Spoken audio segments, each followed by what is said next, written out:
jalanku, Engkau yang lebih Shalom. Salam sejahtera dalam kasih Tuhan Yesus Kristus. Dan tak lupa saya ucapkan selamat pagi. Selamat kita akan sehidangan dengan Tuhan lewat kebenaran firman Tuhan di dalam ibadah pada pagi hari ini. Untuk itu Bapak Ibu Saudara yang ada di tempat ini, bahkan yang ada di rumah masing-masing, biarlah sama-sama kita berdoa supaya firman Tuhan itu menjadi jawaban di dalam setiap kehidupan kita. Puji Tuhan, kita akan membaca firman Tuhan yang saya ambil di dalam kitab Wahyu, pasalnya yang ketiga, ayat yang ke-7 sampai ayat yang ke-13. Saya akan baca dalam Alkitab terjemahan lama. Untuk menghormati pembacaan firman Tuhan, saya jemput Bapak Ibu Saudara sekalian bangkit berdiri. Wahyu pasal yang ketiga, ayat yang ke-7, surat kepada sidang jemaat Philadelphia, nasihat berkasih-kasihan dengan saudara. Suratkanlah kepada malaikat sidang jemaat yang di Philadelphia seperti yang demikian. Inilah sabda daripada Dia yang kudus dan yang benar, yang memegang anak kunci Daud, yang membuka dan tiada seorang pun dapat menutup, dan yang menutup tiada dapat seorang pun membuka. Aku tahu segala perbuatanmu. Tengoklah, aku sudah menghadapkan padamu pintu terbuka, yang seorang pun tiada dapat menutupnya. Karena meskipun kuasamu sedikit, tetapi engkau sudah menurut perkataanku dengan tiada menyangkal namaku.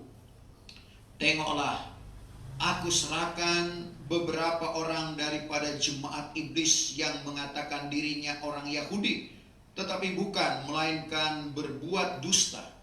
Tengoklah, aku akan membuat mereka itu datang menyembah menghadap kakimu, sehingga mengetahui bahwa aku inilah mengasihi engkau. Maka oleh sebab engkau sudah memeliharakan pengajaranku dari hal sabar itu aku pun akan memelihara engkau daripada masa pencobaan yang akan datang ke atas segala isi dunia, supaya mencoba segala orang yang duduk di bumi. Dengan segera aku datang. Berpeganglah kepada barang yang ada padamu, supaya jangan barang seorang mengambil mahkotamu. Maka orang yang menang hendak kujadikan dia suatu tiang di dalam rumah Tuhanku, dan sekali-kali tiada ia akan keluar dari situ. Dan aku akan menyuratkan kepadanya nama Tuhanku dan nama negeri Tuhanku, yaitu Yerusalem yang baru, yang turun dari surga daripada Tuhanku itu, dan lagi namaku yang baru itu. Barang siapa yang bertelinga, hendaklah ia mendengar kata Roh kepada segala sidang jemaat. Terima kasih, puji Tuhan, silakan duduk. Puji Tuhan, Bapak Ibu Saudara yang kekasih di dalam Tuhan Yesus Kristus. Kita sudah membaca beberapa ayat dari hal kebenaran firman Tuhan yang merupakan nasihat Tuhan lewat Rasul Yahya pada waktu dia berada di Pulau Patmos. Dia menerima wahyu daripada Tuhan dan nasihat kepada sidang jemaat yang ada di Efesus. Ini merupakan sidang jemaat yang ke-6 dari 7 sidang jemaat yang Tuhan tegur, yang Tuhan nasihatkan pada waktu itu. Rasul Yahya seorang rasul yang sangat mengasihi Tuhan. Sebab itu bagaimana dia dikasihi oleh Tuhan dan dia dianugerahkan kitab Wahyu ini. Dan ternyata dalam pasal 2 dan pasal yang ketiga, bagaimana Tuhan menasehatkan ke-7 sidang jemaat yang ada di Asia Kecil, termasuk sidang jemaat yang ada di Philadelphia ini. Philadelphia artinya kasih persaudaraan.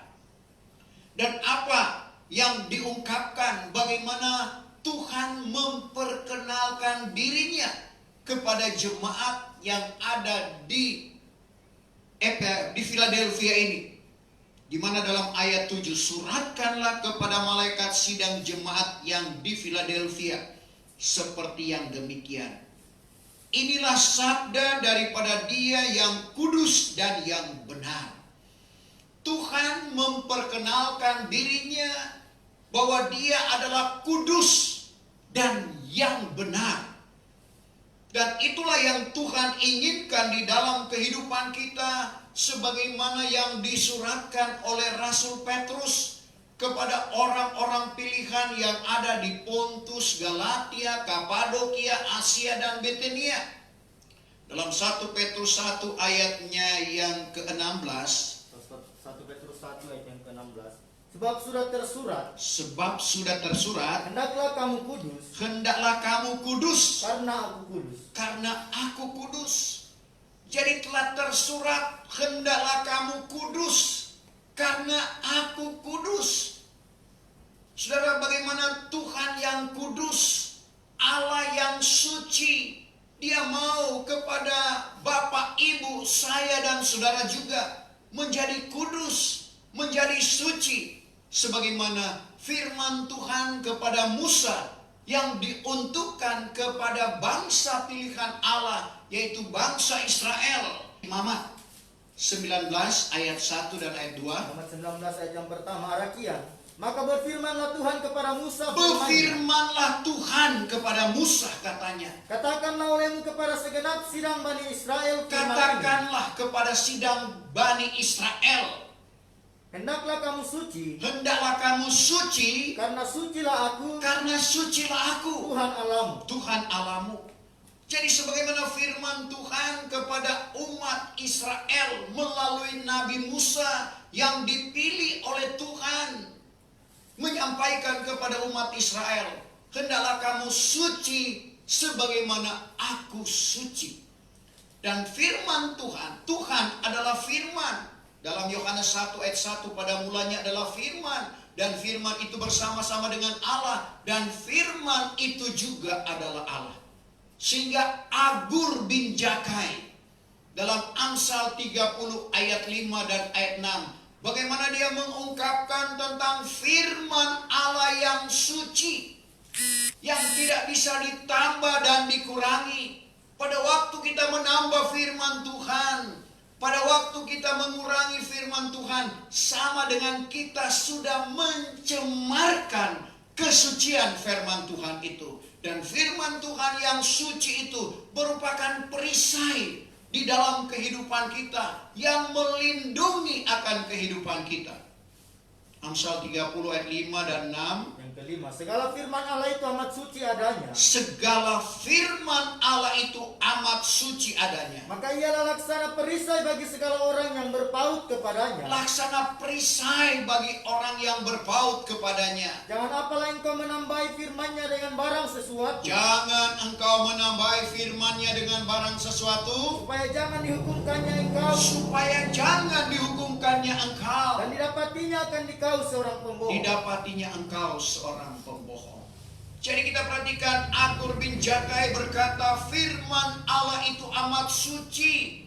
Dan itu merupakan perisai atau pelindung di dalam kehidupan kita. Karena firman Allah itu sendiri adalah Tuhan. Sehingga kalau ada firman Tuhan, atau kita berdiri di atas kebenaran firman Tuhan, itulah yang menyucikan kehidupan kita, itulah yang melindungi kehidupan kita. Sehingga doa Tuhan Yesus dalam Yahya atau Yohanes 17 ayat yang ke-17, kuduskanlah mereka itu di dalam kebenaran. Firman-Mu itulah kebenaran. Tuhan berdoa kepada Bapa di sorga supaya kita ini dikuduskan oleh kebenaran. Dan kebenaran itu adalah firman Tuhan. Betapa pentingnya kehidupan kita ini dikuduskan.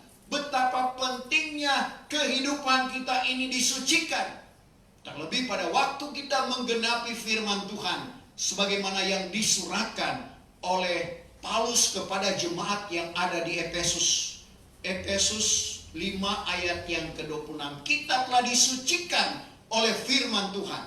Yesus 5 ayat 26. Supaya ia menguduskan sidang itu. Supaya Tuhan menguduskan sidang itu, yaitu Bapak, Ibu, saya dan saudara. Setelah disucikannya dengan baptisan air. Setelah disucikannya dengan baptisan air. Firman Tuhan, baptisan air selalu diulang-ulangi di dalam firman Tuhan. Itulah yang menyucikan kehidupan kita. Itulah yang menguduskan kehidupan kita. Tadi kita tidak berlayak.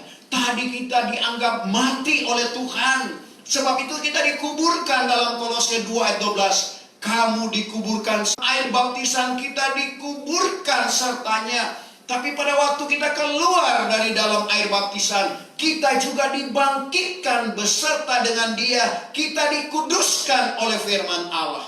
Kolose 2 ayat yang ke-12. Kedua ayat 12. Maka kamu dikuburkan sertanya dalam baptisan. Kamu dikuburkan sertanya di dalam baptisan. Dan di dalam baptisan itulah kamu dibangkitkan juga sertanya. Sampai di situ, di dalam baptisan itu kamu dibangkitkan sertanya. Jadi baptisan itu disucikan, saudara, kehidupan kita, dan kita mengambil bahagian di dalam kematian dan kebangkitan Kristus. Untuk itu, sekali lagi, kepada gembala sidang dan kepada sidang jemaat yang ada di Philadelphia, bagaimana Tuhan memperkenalkan dirinya. Dia yang kudus dan yang benar, yang memegang anak kunci Daud, yang membuka dan tiada seorang pun menutup, dan yang menutup tiada dapat seorang pun membuka. Di mana Tuhan juga memperkenalkan bahwa kita perhatikan, Dia yang memegang anak kunci Daud. Daud merupakan seorang raja yang pernah memimpin akan bangsa Israel.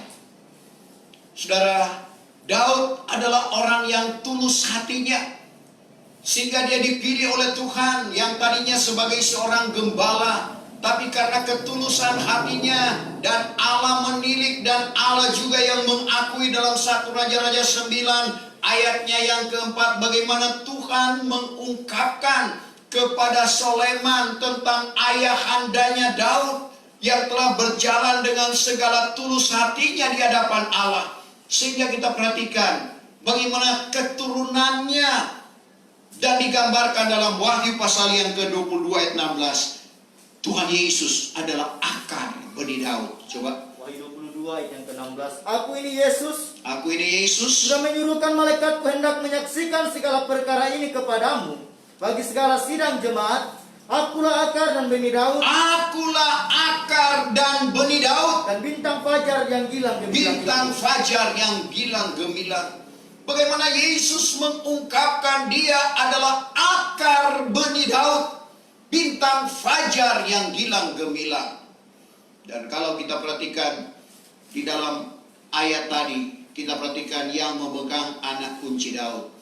Dalam firman Tuhan dalam perjanjian lama, yang memegang kunci kerajaan Daud itu adalah Eliakim dan Eliakim bin Hilkiah dan Sebna. Kalau kita baca dalam Yesaya 22 ayat 15, Yesaya pasal 22 ayat yang ke-15. 22 ayat 15. Bermula maka firman Gua, Tuhan seruas sekalian alam. Demikian, pergilah engkau mendapatkan penghulu bendahari, yaitu Sebna, pemerintah istana, dan katakanlah kepadanya, apa kehendakmu di sini, atau siapakah kau cari di sini? Ayat 20 sampai 22. Yang ke-20, tetapi pada hari itu juga, sesungguhnya aku akan memanggil Eliakim bin Hilkiah hambaku itu. Dan aku memakaikan dia dengan pakaianmu, dan aku mengikatkan pinggangnya dengan tindaimu, dan segala pemerintahanku kuserahkan kepada tangannya. Maka ia pun akan menjadi bapa bagi segala orang isi Yerusalem. Sampai di situ. Jadi kita perhatikan sejarah dari Sebna dan Eliakim. Dan sebagaimana yang diungkapkan oleh Rasul Paulus dalam 1 Korintus 2 ayat 13, barang yang rohani harus dibandingkan dengan hal yang rohani. Jadi kita perhatikan, Sebna di sini berbicara tentang Rasul Petrus. yang memegang anak kunci kerajaan sorga. Dalam Matius 16 ayat 19, bagaimana Tuhan memberikan dia anak kunci kerajaan sorga, sehingga apa yang dia lepaskan di atas bumi terlepas di sorga, apa yang dia ikatkan di bumi terikat juga di sorga. Sehingga sekali lagi, karena dia yang memegang anak kunci kerajaan sorga, maka dialah yang membuka rahasia keselamatan di zaman Roh Kudus ini, yang tidak lain adalah bertobat, berbaptis dengan nama Yesus Kristus akan jalan keampunan dosa, lalu beroleh anugerah Roh Kudus. Sedangkan Eliakim bin Hilkia berbicara tentang rasul-rasul gereja hujan akhir, sebagaimana gereja hujan awal yang dipimpin oleh 12 rasul. Saudara, menggenapi rahasia Wahyu pasalnya yang keempat, ada 24 ketua-ketua yang tidak lain berbicara tentang 12 rasul gereja hujan awal.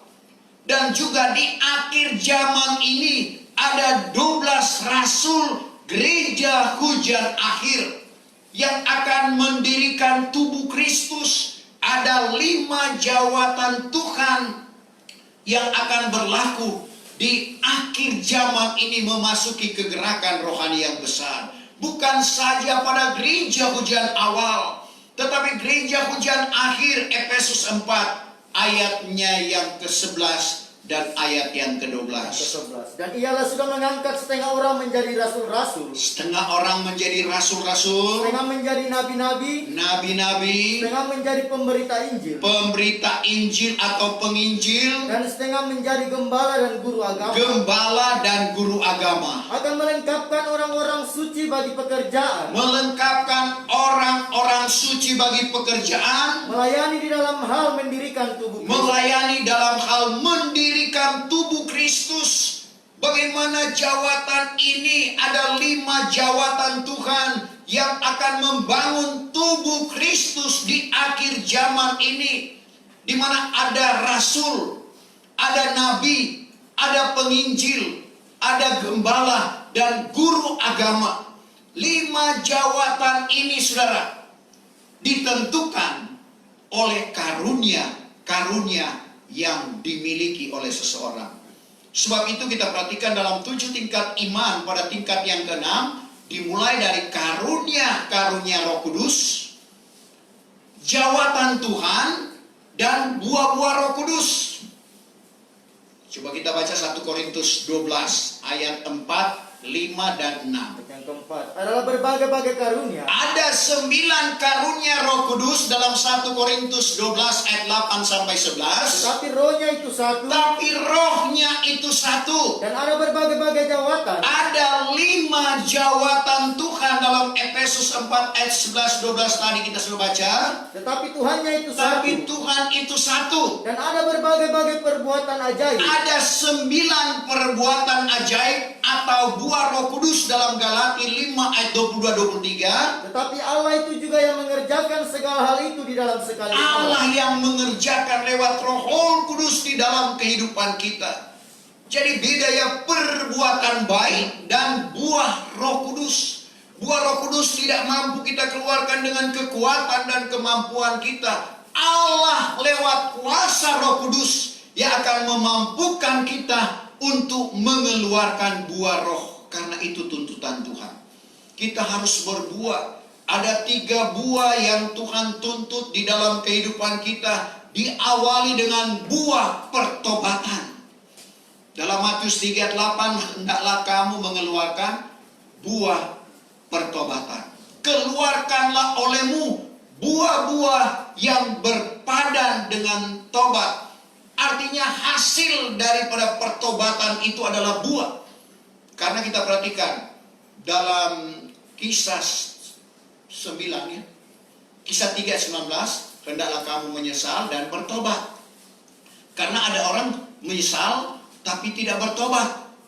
Contoh kita perhatikan 2 murid Tuhan, Petrus dan Yudas, sama-sama melakukan kesalahan. Istilah orang sekarang 11-12. Petrus menyangkal Tuhan 3 kali. Yudas menjual Tuhannya sendiri, gurunya sendiri. Sekali lagi sama-sama melakukan kesalahan. Cuma perbedaannya, kalau Petrus dia menyesal dan bertobat, tetapi Yudas dia menyesal. Dia telah menjual Tuhan Yesus. Buktinya harga 30 keping perak itu dia kembalikan kepada kepala-kepala imam. Tapi kepala-kepala imam menolak karena itu adalah harga darah. Kita baca Kisah 3 ayat 19. 3:19. Sebab itu hendaklah kamu menyesal dan bertobat, Hendaklah kamu menyesal dan bertobat. supaya dosamu dihapuskan. Jadi dosa kita akan dihapuskan, dosa kita akan diampuni kalau ada penyesalan disertai dengan pertobatan. Dan tidak cukup hanya sampai di situ, seperti tadi Matius 3 ayat 8, keluarkanlah olehmu buah. Buah itu hasil, buah-buah pertobatan. Tadi kita mungkin banyak kali menyakiti sesama, terutama menyakiti hati Tuhan. Tapi dengan menghasilkan buah, kita tidak lagi seperti yang dulu. Tapi ada perubahan di dalam kehidupan kita, sebagaimana yang disuratkan oleh Paulus kepada jemaat yang ada di Korintus. 2 Korintus 5 ayat yang ke-17. Sebab itulah jikalau barang seorang hidup di dalam Kristus, Barang siapa yang hidup di dalam Kristus, maka ialah kejadian yang baru. ialah kejadian baru. Maka perkara-perkara yang lama itu sudah lenyap, Perkara yang lama sudah lenyap, bahkan yang baru sudah terbit. yang baru sudah terbit. Jadi itulah hasil dari pertobatan, penyesalan dan pertobatan, yaitu buah pertobatan. Lalu buah yang kedua, Yohanes 15 ayat 16, bukan kamu yang memilih aku, kata Tuhan, tapi akulah yang memilih kamu, supaya kamu pergi mengeluarkan buah. Sebagaimana yang saya katakan tadi, buah adalah hasil. Jadi orang tanam padi tentunya menginginkan berbuah. Tanam kopi, tanam coklat, tujuannya untuk berbuah. Nah demikian juga dengan kehidupan kita. Tujuan Tuhan memilih kita, karena bukan kita yang memilih Tuhan, kata Tuhan Yesus. Tapi dialah yang memilih Bapak, Ibu, saya dan saudara, supaya kita berbuah, supaya kita menghasilkan. Dan buah itu kekal, di mana hamba Tuhan memberitakan firman Tuhan seperti saat ini, dan sidang jemaat mengeluarkan buah, yaitu melayani meja, melayani hamba Tuhan. Saudara, itulah buah pelayanan. Dan yang terakhir, seperti yang disentil tadi dalam Galatia 5 ayat 22 dan 23, ada 9 perbuatan ajaib. Ada 9 buah Roh Kudus yang perlu kita keluarkan untuk mencapai kekudusan yang sesungguhnya, untuk mencapai kesempurnaan yang dijanjikan oleh Tuhan dalam kehidupan kita, yang membawa kita menjadi lengkap. Sempurna artinya lengkap. Sempurna artinya tidak ada lagi cacat celah. Dan inilah yang akan menghadap Tuhan pada akhir zaman ini, di mana Tuhan akan datang mencari bukan lagi orang berdosa sebagaimana kedatangannya yang pertama, yang lahir di kandang yang hina, untuk mencari orang yang berdosa, termasuk di dalamnya Bapak, Ibu, saya dan saudara. Tetapi kedatangannya pada kali yang kedua, sekali lagi, 1 Tesalonika 5 ayat 23-24 adalah orang-orang yang tidak lagi bercacat celah. Tesalonika 5 ayat 23. Maka Allah sendiri yang pohon sejahtera itu, Allah sendiri yang pohon sejahtera itu, menguduskan kiranya kamu dengan sempurna, menguduskan kiranya kamu dengan sempurna, dan segenap roh, dan nyawa, dan tubuh kamu terpelihara, dengan tiada bercacat celah, dengan tidak bercacat celah, pada masa kedatangan Tuhan kita Yesus Kristus. pada masa kedatangan Tuhan Yesus Kristus pada kali yang kedua. Maka Allah yang memanggil kamu itu setia, Allah yang memanggil kamu itu setia, dan ialah juga akan menyempurnakan itu. Ia yang akan menyempurnakan, karena kita sudah dikuduskan dan akhirnya kita dibawa kepada kesempurnaan yang dijanjikan oleh Tuhan. Dan selanjutnya dalam ayat yang ke-8 dalam pembacaan tadi, aku tahu segala perbuatanmu. Tengoklah, aku sudah menghadapkan padamu pintu terbuka, yang seorang pun tiada dapat menutupnya. Karena meskipun kuasamu sedikit, tetapi engkau sudah menurut perkataanku dengan tiada menyangkal namaku. Aku tahu segala perbuatanmu. Tidak ada yang tersembunyi pada pemandangan Tuhan. Mata Tuhan tertuju kepada semua orang. Dia orang baik, dia orang jahat. Amsal 15 ayatnya yang ketiga. Amsal 15 ayat 3. Mata Tuhan adalah atas segala tempat. Mata Tuhan atas segala tempat. Dia memandang di tempat ini saat ini, di tempat Bapak, Ibu, Saudara, di rumah masing-masing yang sementara mengikuti ibadah siaran langsung lewat Facebook dan via media Zoom. Tuhan melihat kita sekalian. Sambil memandang akan orang jahat. Sambil memandang orang jahat. Dan akan orang baik. Dan orang baik. Tetapi ada juga pandangan khusus Tuhan kepada segala orang benar. Dan telinganya terbuka kepada doanya. Itu diungkapkan oleh Daud dalam Mazmur 34 ayat 16. Mazmur 34 ayat 16. Karena mata Tuhan ada memandang kepada segala orang yang benar. Mata Tuhan memandang kepada segala orang yang benar. Dan telinganya pun terbuka kepada doanya. Telinganya terbuka kepada doanya. Tangisan lewat doa kita kepada Tuhan tidak sia-sia. Tuhan menilik setiap doa kita. Apalagi kalau disertai dengan air mata. Kita perhatikan, doa itu dapat mengubah keputusan Tuhan. Bayangkan Hizkia, bagaimana dia menerima pesan Tuhan lewat Nabi Yesaya. Ini pesan Tuhan. Nubuatan Tuhan lewat Nabi Yesaya menetapkan dia bahwa dia akan mati karena sakit parah pada waktu itu. Tapi doa yang disertai dengan air mata Hizkia mengubah keputusan Tuhan. Jadi kalau kita berdoa, telinga Tuhan selalu terbuka untuk setiap doa kita. Setiap keluhan kita kepada Tuhan tidak ada yang sia-sia. Seperti yang kita lakukan saat ini, di mana Tuhan memperhatikan kita di dalam kita beribadah kepada Tuhan. Jadi Tuhan tahu segala perbuatan dari jemaat Philadelphia. Karena seperti arti dari Philadelphia itu adalah kasih persaudaraan.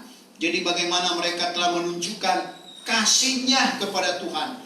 Dan inilah yang Tuhan inginkan di dalam kehidupan kita. Karena kita perhatikan, Paulus katakan dalam Kolose 3 ayat 14, kasih adalah pengikat kesempurnaan.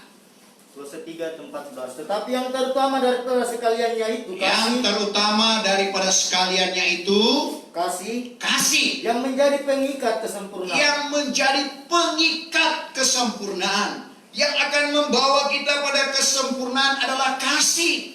Karena Paulus juga katakan kepada jemaat yang ada di Korintus 3, iman, pengharapan, dan kasih.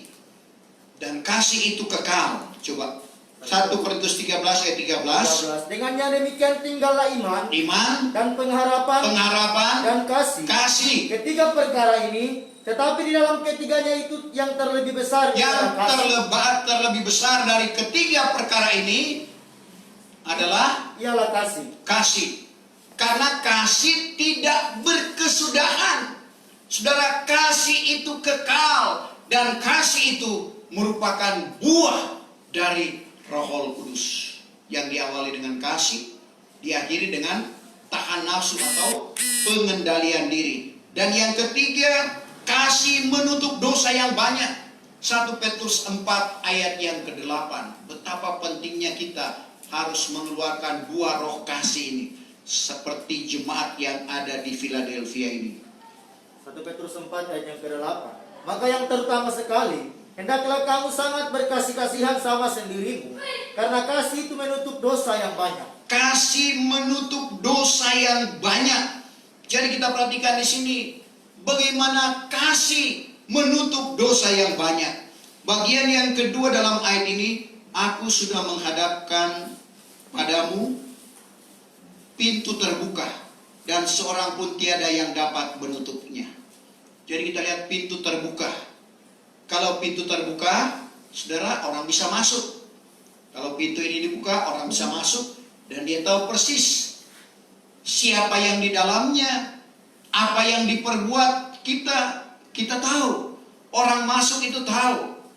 Nah, begitu juga dengan kita. Bagaimana Tuhan membuka atau mengaruniakan kita rahasia kerajaan sorga. Tidak semua orang yang Tuhan bukakan rahasia kerajaan sorga. Dalam Matius 13 ayat 11, kepada kamu dikaruniakan untuk mengerti rahasia kerajaan sorga. Sepandai-pandainya orang, mungkin titelnya di muka sampai di belakang, karena sekarang ada banyak titel di depan, ada titel di belakang. Tapi kalau Tuhan tidak karuniakan, dia juga tidak akan mengerti firman Tuhan. Sebaliknya, sebodoh-bodohnya manusia, termasuk Petrus dan Yahya, tapi karena Tuhan bukakan, dia mengerti rahasia kerajaan sorga. Bukan berarti orang pandai Tuhan tidak bukakan rahasia kerajaan sorga. Logikanya saja yang bodoh Tuhan bukakan, apalagi yang pandai, asalkan mau tunduk pada kebenaran Allah. Karena banyak orang dengan kepandaiannya seperti umat Israel, dalam pengetahuan sekuler luar biasa, 90 sekian penemuan di dunia ini umumnya dari Israel yang menemukannya. Tetapi kenapa Tuhan bilang mereka bodoh? Bodoh dalam pengetahuan firman Tuhan. Kenapa tidak tunduk pada kebenaran Allah? Seperti yang disaksikan oleh Paulus kepada jemaat yang ada di Roma. Rum 10 ayat 1 sampai ayat 3. 10 ayat yang pertama. Hai saudara-saudara, Hai saudara-saudaraku, hendak hatiku dan doaku kepada Allah, yaitu karena orang Israel, supaya mereka itu beroleh selamat. Karena aku menyaksikan bagi mereka itu, bahwa mereka itu ada suatu usaha kepada Allah. Mereka ada usaha kepada Allah, Tapi tiada dengan berpengetahuan. Karena sebab tiada mengenal kebenaran Allah. Tidak mengenal kebenaran Allah. Dan sebab hendak mendirikan kebenarannya sendiri. Sebab mendirikan kebenaran manusianya sendiri. Maka tiadalah mereka itu menaklukkan dirinya kepada kebenaran Mereka Allah. tidak takluk, mereka tidak tunduk pada kebenaran Allah. Sepandai-pandainya manusia, kalau tidak tunduk pada kebenaran Allah, saudara, Tuhan tidak akan ungkapkan rahasia kerajaan sorga kepada mereka. Jadi syukurlah kalau dia pandai, lalu dia mau tunduk pada kebenaran Allah, sebagaimana Rasul Paulus. Saudara, setelah dia dipanggil oleh Tuhan, dia tunduk pada kebenaran Allah. Apalagi dia diajar oleh Tuhan, dia berjalan menurut roh Tuhan, berjalan menurut petunjuk Tuhan, bukan menurut kehendaknya sendiri. Sehingga dia banyak menasihatkan, termasuk sidang jemaat yang ada di Roma, sampai jemaat yang ada di Ibrani. Ada 14 suratan yang Tuhan percayakan kepadanya yang ada di dalam Alkitab, merupakan suratan Paulus yang memang mahir, yang memang pandai, saudara. Dan dia tunduk pada kebenaran Allah. Bagian yang ketiga dalam ayat ini, karena meskipun kuasamu sedikit, tetapi engkau sudah menurut perkataanku dengan tiada menyangkal namaku. Jadi bagaimana jemaat yang ada di Philadelphia ini tunduk pada perkataan Tuhan. Meskipun kuasanya sedikit, kata Tuhan, tapi mereka tidak menyangkal nama Tuhan. Mereka tetap berdiri sebagaimana yang dikatakan dalam Kisah 2 ayat 42. Tetap pada pengajaran Rasul dan Nabi. Coba Kisah 2 ayat yang ke-42. Maka mereka itu pun bertekun di dalam pengajaran rasul-rasul. bertekun dalam pengajaran Rasul-Rasul, Dan di dalam persekutuan. dalam persekutuan. Dan dalam hal memecahkan roti dan doa. Jadi betapa pentingnya kita bertekun dalam pengajaran yang diwahyukan oleh Tuhan. Jauh hari sebelumnya Raja Soleman mengungkapkan dalam Amsal 4 ayat 13. Peganglah teguh-teguh akan pengajaran itu. Jangan lepaskan dia, karena ia itu selamat adanya. Tapi Paulus lagi meneguhkan dalam 2 Tesalonika 2 ayatnya yang ke-15.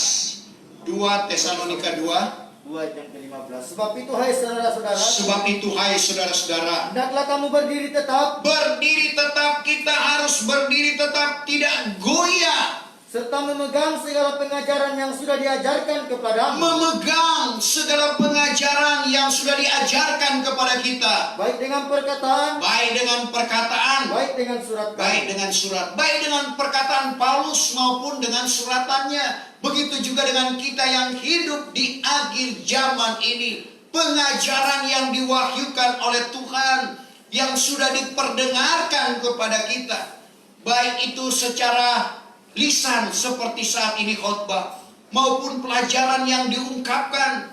Mari kita berpegang teguh, jangan lepaskan dia, karena ia itu selamat adanya. Demikian jemaat yang ada di Philadelphia ini. Pengakuan Tuhan, meskipun kuasamu sedikit, tapi engkau menurut perkataanku dengan tiada menyangkal namaku. Ayat 9, tengoklah, aku serahkan beberapa orang daripada jemaat iblis yang mengatakan dirinya orang Yahudi, tetapi bukan, melainkan berbuat dusta. Tengoklah, aku akan membuat mereka itu datang menyembah menghadap kakimu, sehingga mengetahui bahwa aku ini mengasihi engkau. Ada jemaat iblis, saudara, mengaku orang Yahudi. Kalau berbicara tentang orang Yahudi, itu orang yang berpegang pada hukum Taurat. Hukum Taurat itu berlaku di zaman anak pertengahan zaman, dan itu diuntukkan kepada orang Israel, bukan kepada orang kafir. Orang Israel sebagai umat pilihan Allah saja tidak sanggup untuk melakukan hukum Taurat dengan sepenuhnya, sehingga mereka melakukan pelanggaran. Dan akhirnya Tuhan berjanji lewat Nabi Yeremia, Tuhan akan memberikan satu hukum yang baru. Yeremia 31 ayat yang ke-31. Yeremia 31 ayat 31. Bahwa sesungguhnya hari akan datang. Hari akan datang. Demikianlah firman Tuhan. Demikianlah firman Tuhan. Apabila aku mendirikan perjanjian baru dengan orang isi rumah Israel. Apabila aku mendirikan perjanjian baru dengan orang isi rumah Israel, bukan lagi perjanjian lama seperti nenek moyang mereka.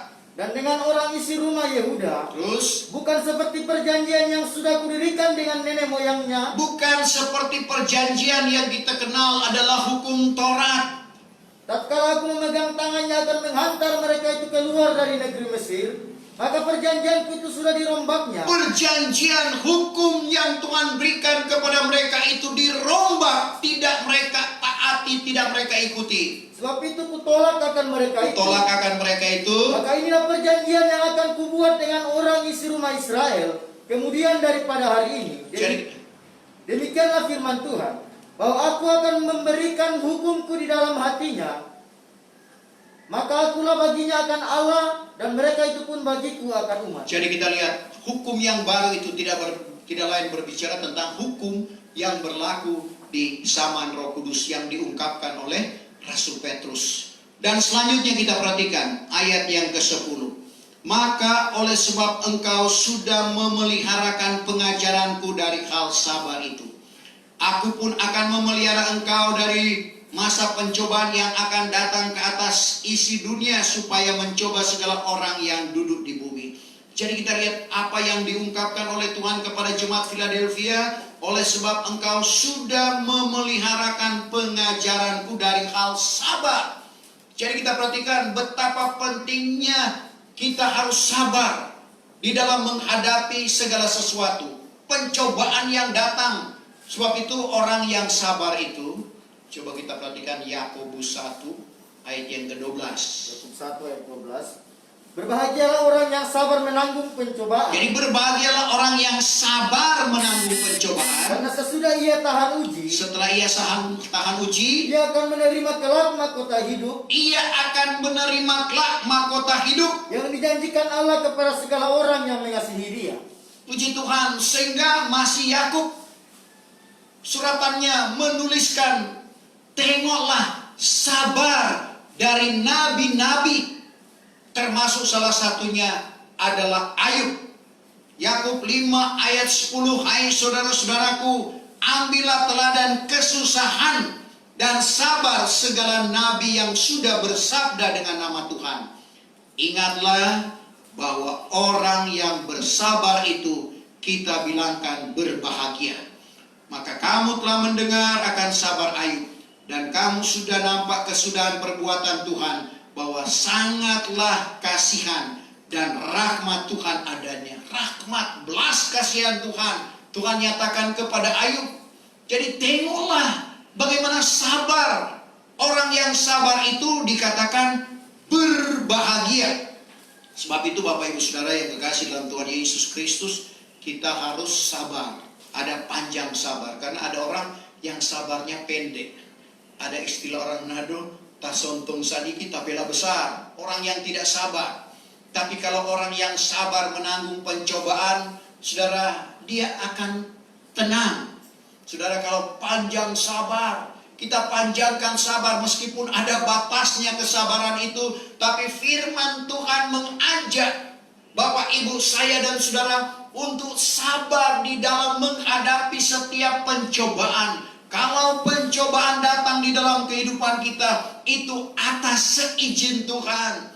Jangan hanya keluhan saja yang ada di dalam kehidupan kita, tapi ucapan syukur kita kepada Tuhan. Sebagaimana Ayub, di dalam kekayaannya dia tetap dengan Tuhan. Di dalam kemiskinannya, kepicikannya, dia tetap dengan Tuhan. Itu bukti kesabaran Ayub. Akhirnya dia diberkati 2 kali ganda. Apa yang pernah ada padanya yang telah lenyap, Tuhan kembalikan 2 kali ganda. Selanjutnya dalam ayat yang ke-11, dengan segera aku datang. Berpeganglah kepada barang yang ada padamu, supaya jangan barang seorang mengambil mahkotamu. Tuhan sudah siapkan kita mahkota. Sebagaimana kita perhatikan Paulus di dalam akhir kehidupannya, dia tahu bahwa mahkota telah tersedia baginya. Sebab itu dia bertahan, dia setia sampai langkah yang terakhir. Kita lihat dalam 2 Timotius 4 ayat 6 sampai 8. Matius 4 ayat yang ke-6. Karena aku telah sedia dipersembahkan. Aku telah sedia dipersembahkan. Dan masa ajalku sudah sampai. Masa ajalku sudah sampai. Aku telah berusaha dengan bersungguh-sungguh. Aku berusaha dengan bersungguh-sungguh. Dalam peperangan iman. Dalam peperangan iman. Aku telah menyempurnakan usahaku. Aku menyempurnakan usahaku. Aku telah memeliharakan iman. Aku memeliharakan iman. Pada akhirnya, mahkota kebenaran telah tersedia bagiku. Mahkota kebenaran disediakan Tuhan untuk Paulus, yang akan dikaruniakan kepadaku pada hari itu oleh Tuhan, yaitu hakim yang adil itu, dan bukan kepada aku saja, bukan kepada Paulus saja, melainkan juga kepada sekalian orang yang telah sangat gemar, melainkan kepada Bapak, Ibu, saya dan saudara yang gemar akan kedatangannya. Orang yang gemar akan kedatangan Tuhan berarti dia mempersiapkan diri, sehingga kalau mati tidak jadi masalah. Paulus katakan Filipi 1:21, mati adalah untung, hidup untuk Kristus. Jadi kalau kita hidup untuk melayani, kalau bicara tentang Kristus, Tuhan Yesus pernah bersabda, anak manusia bukan datang untuk dilayani, tapi untuk melayani.